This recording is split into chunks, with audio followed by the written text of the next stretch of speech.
culture européenne, ça a un sens, mais si elle était strictement européenne, si elle n'essayait pas de comprendre la totalité du monde et d'inclure les influences du monde, elle n'aurait aucune valeur. La culture européenne, c'est une culture de l'ouverture. Le Festival d'Avignon a été pionnier dans l'idée du théâtre international, dans l'idée qu'on pouvait réunir un large public, un public populaire, autour d'œuvres qui dépassent les limites, le cadre national. Alors cette idée-là, elle est toujours forte.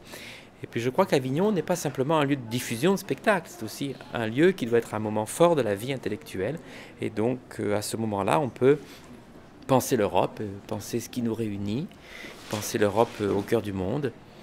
Et puis penser aussi le rapport que l'échelon européen peut avoir avec la vie locale ou avec la vie micro-locale. Il est clair que ce sont aux artistes, aux intellectuels, aux penseurs, aux politiques qui s'intéressent à la culture, de frapper à la porte de l'Union européenne, de frapper à la porte en général des pouvoirs, pour rappeler que la culture ne doit pas disparaître de leurs préoccupations. Mais peut-être qu'un jour, nous verrons aussi se construire une sorte de parti de la culture qui réunira des hommes et des femmes qui sont soucieux de cette question, comme il y a 30 ans, l'écologie naissait, par exemple. La politique aujourd'hui, en général, est surtout favorable au développement des marchés. Mais je crois que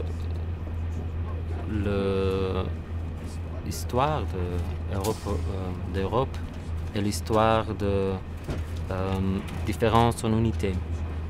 Et c'est ici que la culture est très forte et a sa force encore aujourd'hui.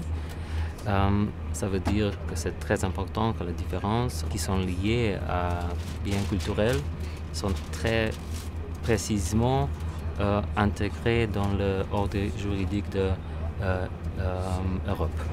Il y a quelques exceptions très importantes qui sont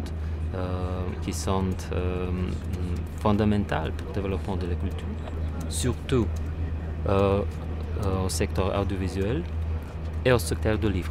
Par exemple, Slovénie a cette année suivi la France contre le prix unique du livre.